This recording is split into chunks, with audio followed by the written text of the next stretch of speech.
शरण में कोई मुनिराज, मैंने जो शेर पर गोली चला था, मैंने जानबूझकर तुम्हारे पर गोली नहीं चलाया। शेर को मैंने गोली से मारा है, वो सिर छीन कर गोली तुम्हारे लग गई है। मुनिराज, क्षमा कीजिए, हमसे गलती हो गई है, हमारी गलती को क्षमा कीजिए। ऐ मूर्ख राजा, तूने जिस तरह से धोखे से वार किया है, मैं तुम्हें श्राप देता हूँ मुनिराज, कि जाओ, जिंदगी भर के लिए तुम्हारे शरीर में कोई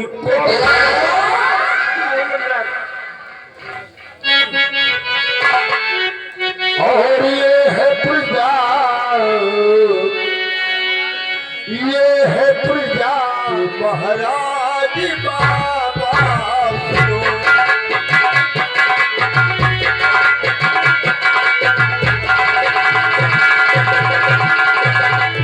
ये है प्रजा के महाराज बाबा सुनो,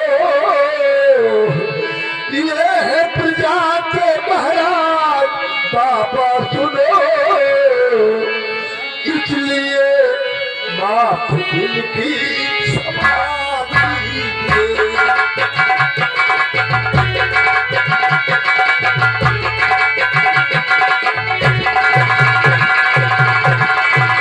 कौन देखेगा प्रजा ओहे बाबा जी, कौन देखेगा प्रजा ओहे बाबा जी, इसलिए इनके ऊपर दया कीजिए।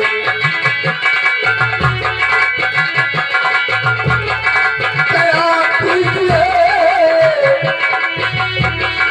दया कीजिए, इसलिए इनके ऊपर दया कीजिए।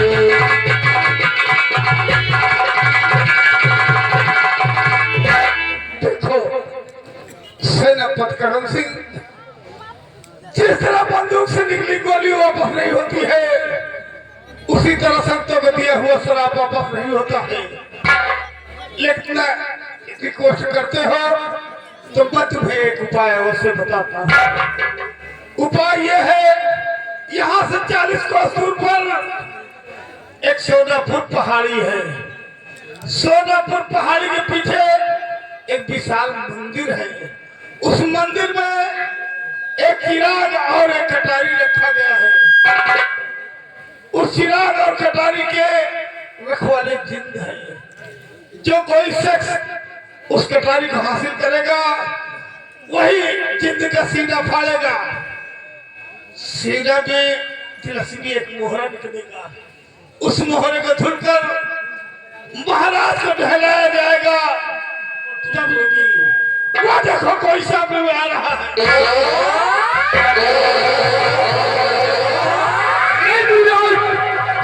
कोई आया तो मैं इसका सिर छीन दूंगा।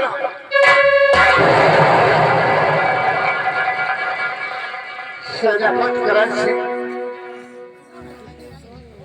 मुनिराज ने कैसा श्राप दिया है। मुनिराज की बात को सुनकर मेरा दिमाग काम नहीं कर रहा है। राजन, ये मुनिवर है या कि भगवान का अवतार है, मुझे तो कुछ समझ नहीं आ रहा है राजन। लेकिन जिस वक्त मैंने गोली चलाया था, उस वक्त तो मुनिराज नजर नहीं आ रहे थे। ये अचानक मुनिराज आए तो कैसे आए? सम्राट, आपको इस वक्त चिंता करने की जरूरत नहीं और न ही घबराने की जरूरत है। धैर्य रखिए महाराज, और आप हमारे साथ में अपने राज दरबार वापस सुनिए। मुनिराज ने तुम्हारे शरीर का कोड़ ठीक होने के लिए मुझे रास्ता बताया है। तुम्हारे बदन का कोड़ ठीक होने के लिए मैं सब कुछ कर डालूंगा राजन। आप चिंता क्यों करते हैं? नैनों में बसी है, नैनों में बसी है तस्वीर तुम्हारी, नैनों में बसी है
मगदियो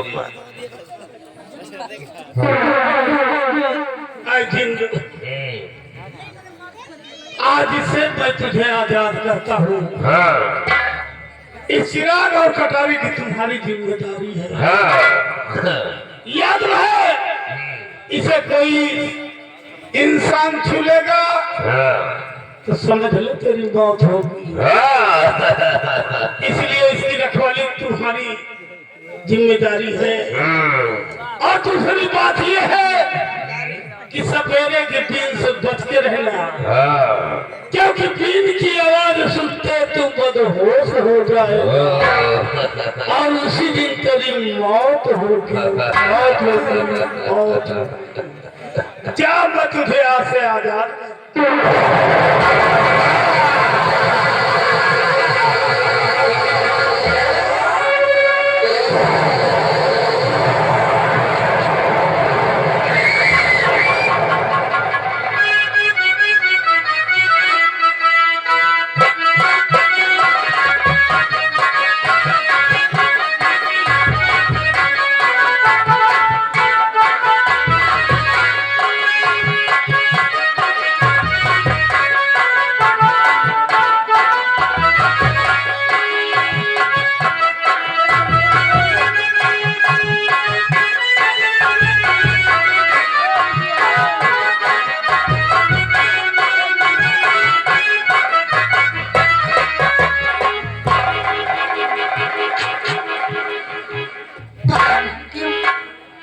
हमेशा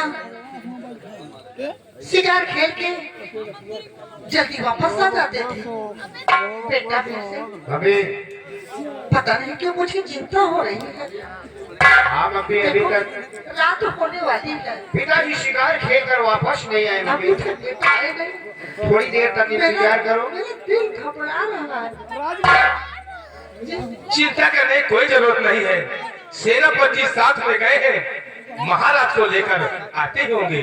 आइए इंतजार किया जाए। हाँ मम्मी भैया सही कह रहे हैं।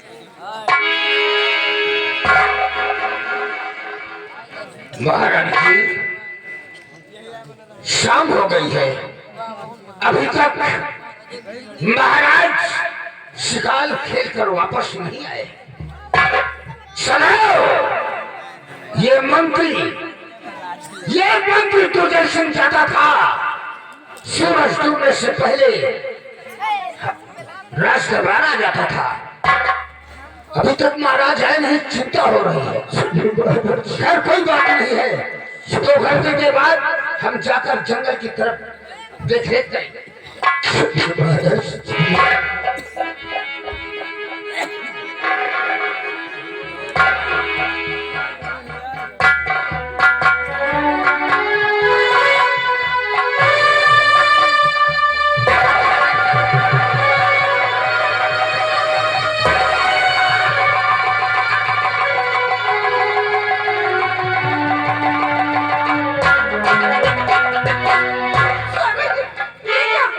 ये क्या हो गया?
और क्या बताऊं तुम्हें मैं महारानी जी,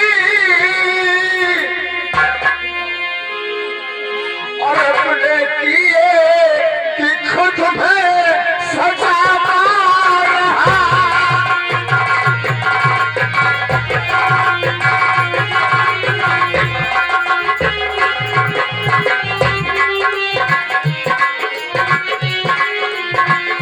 सवार करने गया था बियाबान को,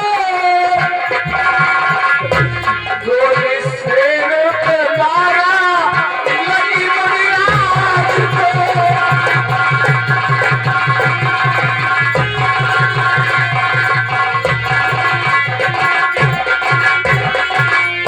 महारानी, मैं भी आवाज जंगल आंखें करने के लिए जब निकला, एक शेर दिखाई पड़ा और उस शेर पर मैंने गोली चला दिया। गोली मुनिराज के ऊपर लग गई। मुनिराज ने मुझे श्राप दे दिया कि तुम अपने राजमहल पहुंचते पहुंचते तुम्हारे बदन में खून हो जाएगा। सेनानायक नारायण सिंह,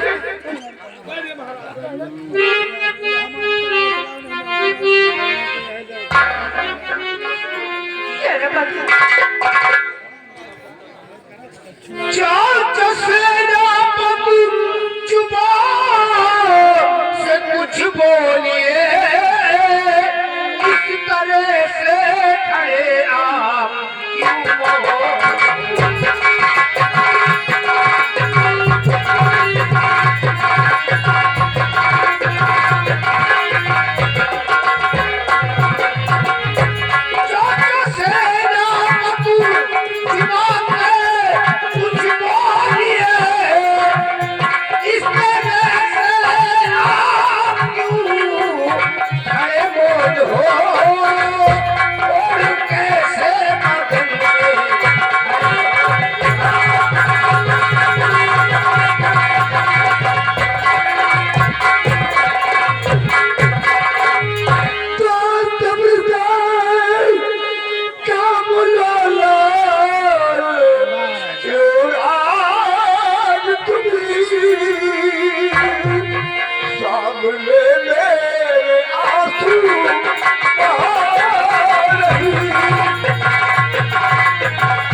लेकिन सेनापति करण सिंह हमेशा महाराज के साथ में शिकार खेलने ये मंत्री दुर्जन सिंह जाता था तो महाराज को एक खरोश तक नहीं आती थी, यहाँ तक कि पैरों में कांटा तक नहीं चुभने देते थे।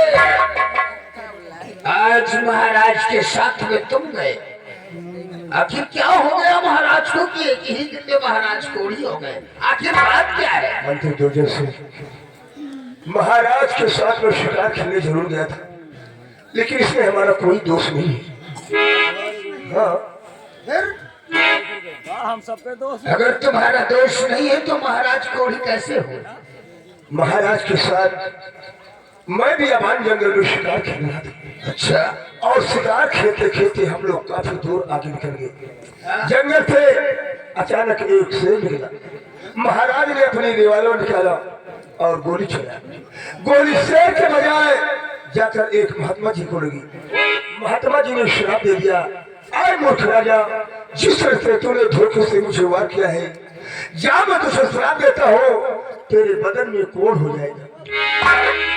यानी कि महात्मा ने श्राप दे दिया और तुम महाराज की रक्षा के लिए गए थे। अरे उस महात्मा के सामने हाथ जोड़कर उससे विनती करना चाहिए और कोई ठीक होने का उपाय पूछना चाहिए। मंत्री दुर्जय से महात्मा जी के पैरों पर गिरकर मैंने क्षमा भी मांगा। महात्मा जी ने मुझे एक उपाय बताया। उपाय बताया है कि महाराज ठीक हो जाएंगे। बताओ वो कौन सा उपाय है? उपाय ये बताया है, उस उपाय को हम पूरा करेंगे। महात्मा जी ने उपाय ये बताया है कि तुम यहाँ से 40 कोस दूर जाओगे तो एक हिमालय पर्वत मिलेगा। उस हिमालय पर्वत के अंदर एक बहुत बड़ा विशाल मंदिर है और उस विशाल मंदिर के अंदर एक चिराग और एक कटारी रखी हुई है। अच्छा, उसके अंदर? हाँ। अच्छा, जो कोई इंसान उस जिंद का मुकाबला करेगा और उसका सामना करेगा और उसके सीने को छीनेगा तो उसके सीने से एक तिरछमी मोहरा निकलेगा। उस तिरछमी मोहरे को पानी में घोलकर महाराज के शरीर को नहलाया जाएगा तो उनके शरीर का कोर आसानी से ठीक हो जाएगा। जिनसे टकराना होगा हम तो नहीं जाएंगे। जान है तो जान है। उसे उसे अगर वहां से उस कटारी को और उस तिलस्मी मोहर को लाकर धुलकर अगर महाराज को धुला जाएगा यानी कि नहलाया जाएगा तो ठीक हो जाएगा। महाराज के शरीर का कोर आसानी से ठीक हो जाएगा। एक तरकीब है। कौन सी तरकीब है? तरकीब ये है, जल्दी बताइए। कि सूरजगढ़ में बहुत बहुत बड़े बड़े बलवान योद्धा पड़े हुए हैं। उस चिन्ह को मारकर और वो तिलस्मी मोहरा ला सकते हैं, लेकिन अगर उन्हें लालच दिया जाए। किस बात का लालच? हम बताते हैं, ध्यान से सुनो। बोले दुर्जय सिंह, तुम कहना क्या चाहते हो? सेना पत जी ध्यान से और सुनिए मेरी बात।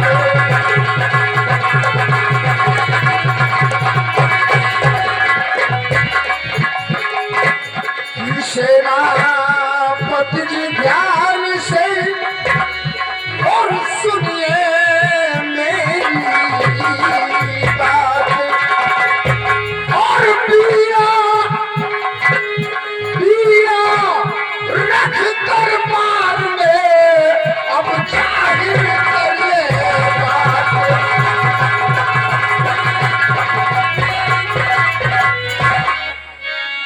तो जाहिर करिए बात कि जो कोई पीड़ा पाने चबावे। कि जाहिर करिए बात जो कोई पीड़ा पान चबावे और हाजिर करे कटारी को वो तिलस्मी मोहरा लावे।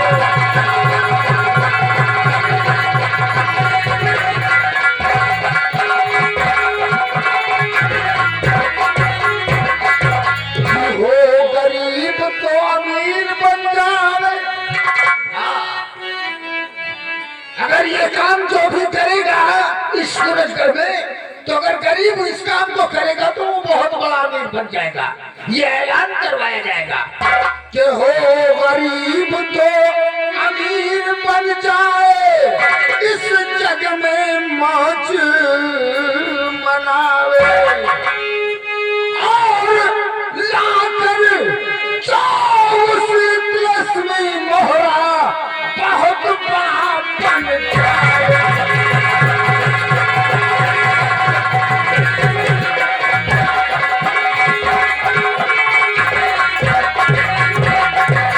ऐलान करवा दिया जाए कि जो कोई तिलस्मी मोहरा लेकर आएगा उसे इस आधे राज्य का मालिक बना दिया जाएगा और वो जीवन भर ऐश उड़ाएगा। मंत्री दुर्जय सिंह, तुम्हारा कहना बिल्कुल सत्य। तुम्हारे कहने के मुताबिक मैं आज ही रात दरबार में इस शर्त का भरा हुआ बीड़ा रखवा दूंगा और जो कोई इस बीड़े को उठाएगा वो तिरस में मोहरा लाने के लिए जाएगा। और ऐलान कर दो कि उसे आधे राज का मालिक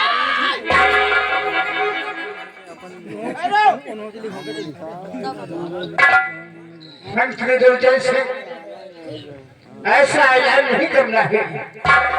हमारे वफादार सेनानायक खड़े सिंह बोलिए महाराज, तुम तो जानते हो कि ये हमारी प्यारी प्यारी जनता हमारे बच्चे की तरह है, क्यों नहीं महाराज?